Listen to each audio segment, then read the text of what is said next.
Ladies and gentlemen, welcome to the sixth episode of Endocast, hosted by Ahmed Shauki.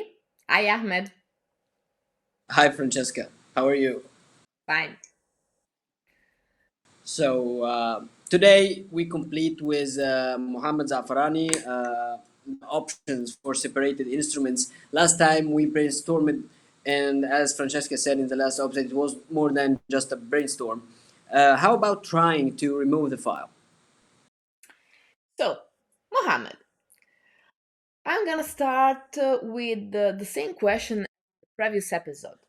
Can you tell us when you decide that you are going to retrieve that separated file? Okay, so hi again, Ahmed and Francesca. Let's continue our brainstorming about the management of the broken files. So, answering your question, Francesca, about when to decide to retrieve, we already give some speech about how to manage or the factor for decision making. But let me try to summarize again. First, I would say that visibility is very important. If I can see the file, so there is an option to do retrieval based on uh, skills and experience of the operator. So if I'm familiar with tools, uh, patient who already knows about the procedure and also the cost for sure for this kind of treatment. The location of the file also is a factor. Coronal or middle more easier than being apical. The size of the file, if big files, so big file or long files, chance to do bypass will take time and it will take effort. So maybe retrieval with the tools as we will discuss further, maybe a better option. So we have factor related to the operator, to the separated file itself, to the patient, and to the tooth. Because if I'm dealing with a case where a file is separated in a curved route and it's completely below the curve, so chances of retrieval are very less. Maybe you can go better for bypass. But if we have like a file separated in a straight route, and or even if a curved route and it is above the curvature, maybe you have a chance to retrieve it. Now we want to remove the file. We either have one of two options: either to vibrate the file or vibrate beside the file so that the file pop out, or we have to catch the file somehow and pull it. Am I right? Exactly, exactly. We have two main techniques for retrieval, either by ultrasonic technique, relying on the vibration of the ultrasonics, or by grasping to hold the file from inside the canal using special tools and get it out. These are mainly the techniques that we use for retrieval. We have for sure other techniques, but most of the time we're relying only on ultrasonic or grasping. And Zaf, about ultrasonic, I don't think you just take your ultrasonic tip and put it into the root canal and then you see the file, etc. So, do we need to make some adjustment before using the ultrasonic to vibrate the file? Exactly, exactly.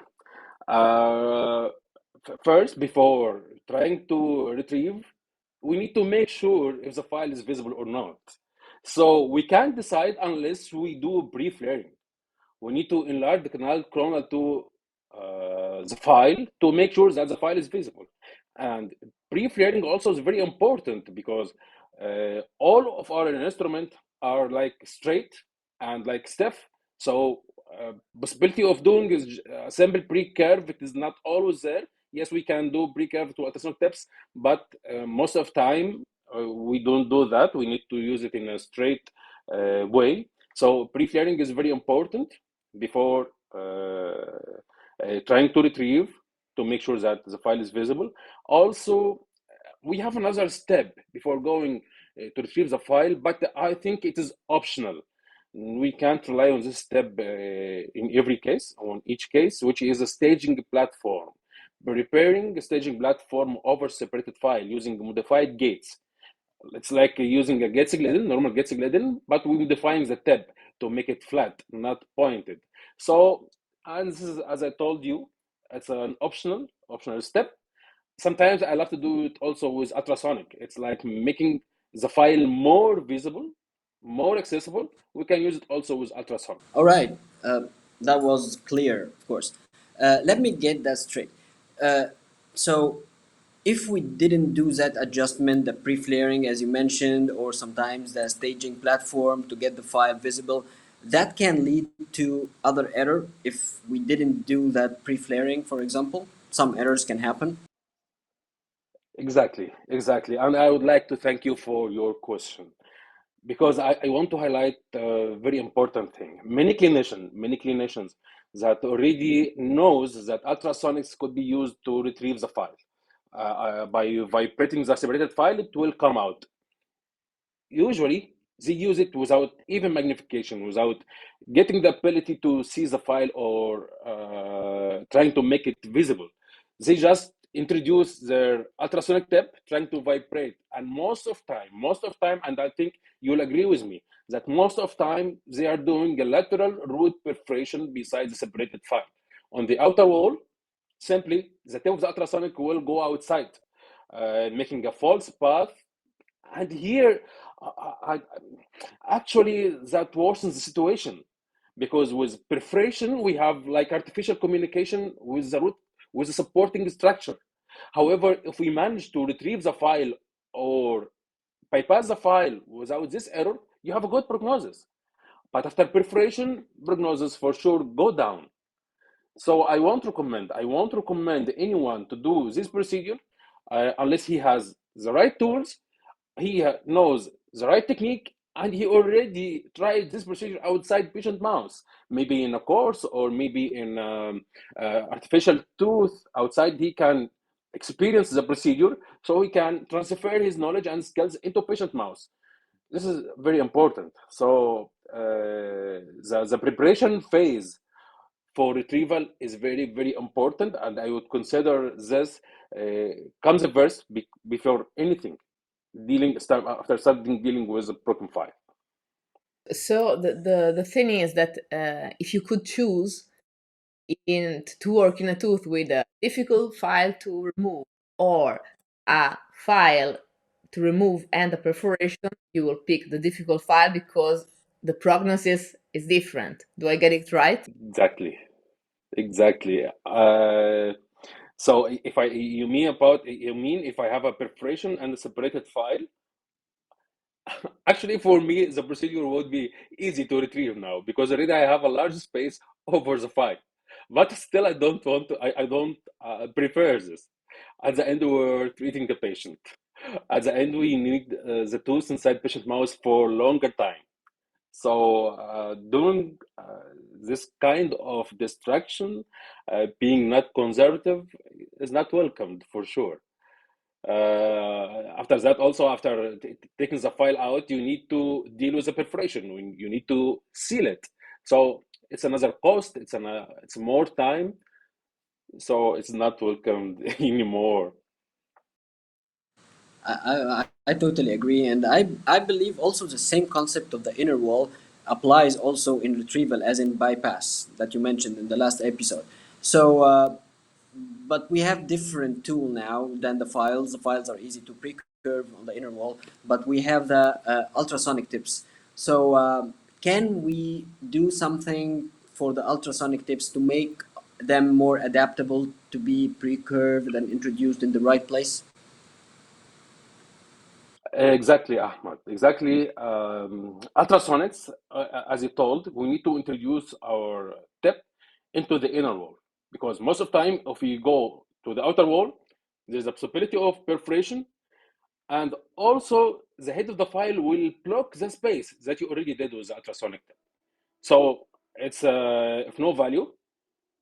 Maybe in some cases, not all cases, we need to do like preparation on the outer wall. I will describe further. when we can need it, but most of time we need it only in the inner wall. Also, I want to highlight the importance of knowing the anatomy. The inner wall has very thin dentines.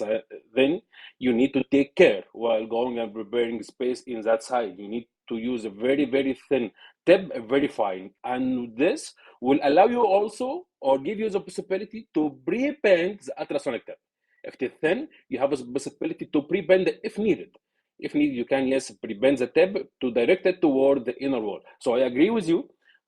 Sometimes we need to modify the ultrasonic tip either by sharpening or refining the tip and also bending to be able to direct it to the inner wall. Again, anatomy is very important. You need to know more about the anatomy. Maybe CBCT would help you to make you sure where is exactly the curve so you can go directly into the inner wall, very, very precise. So the idea, Mohammed, is to get the file loose from its engagement with the dentine of the root canal walls. And well, as you mentioned before, if we have a short fragment and we were able to get it loose and now it's dancing, how can we pop it out safely? After getting the file loose inside the canal, the file start to dance, and what we want to define by dance is the file is completely loose. It is not engaging anyway. So if you try to move the file, supposed to the mesial, it will stay as a mesial. You moved it to distal, it will not get back to its original position. This motion we called it's a flexing. Is the file getting back to its original position? It means flexing, not dancing. With ultrasonics, we need the file to be dancing. It's a file completely loose. Once the file got loose inside the canal, now we need to introduce a liquid into the canal. The liquid which will facilitate the movement of the file upward toward the pulp chamber. It's like you're staying in a room and you want to touch the ceiling. Uh, Regularly, you can't do that. You can't do this. But if you fill that room or that hall with any liquid like water or this thing, you can go on top of the liquid or this fluid and you can touch the ceiling. So the same way or the same idea with the broken file. We need to put a liquid. It could be sodium hypochlorite. It could be some sort of oil, like some clinician would prefer that this liquid will go below the file. This liquid will go below the file into the spaces, so it will carry the file and take it out into the pulp chamber.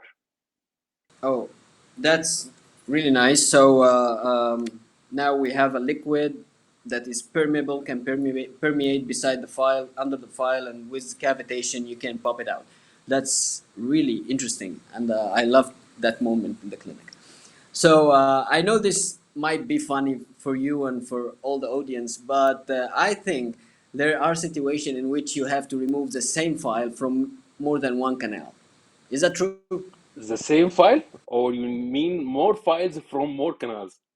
No, no, no, no. The same file Okay, okay, I from got you, I many got you, canals. I got you, I got you. Yes, yes, yes, I got you. It's very funny. At that moment, when you are happy having the file out, sometimes the file will pop up from the canal and jump into other prepared canal. That's very, very funny. And we are getting frustrating that time because we are happy that the time is out, but we wanted to put our hand to get it from down. You know, it's going down. Yes, where are you going? So at that time of using ultrasonics to pull the file out, we need to protect other canal orifices. The file Exactly. coming out from the canal, jumping, popping. So we need to protect the other canal entries. So the file jump, it will remain at the pulp chamber. It will not fall into any other canal. For sure, if it fall in any other canal, it will come easily also, but we don't like that. We don't like, especially if you have a canal with open apex or very wide canal, it will stay down there. So protect the canals as a canal entrance while you're doing ultrasonic retrieval.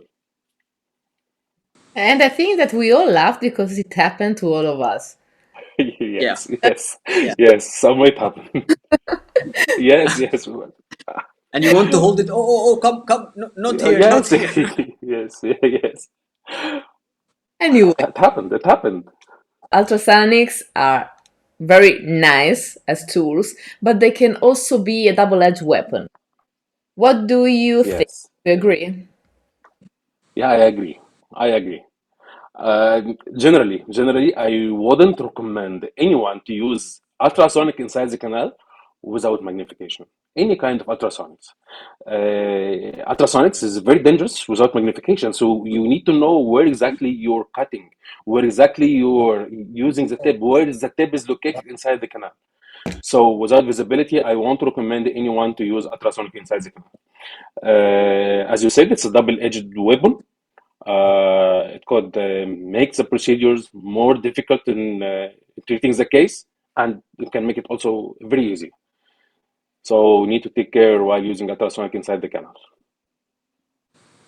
I totally agree, and I want to highlight that ultrasonics, in the good way if used, are considered as the game changers in modern endodontics. That's why we discussed a lot about it. Let's move to the other side of the game, which is grasping the instrument. So, can you elaborate on the tools highlighting the need for the ultrasonic as well during this grasping technique? Okay, Ahmed.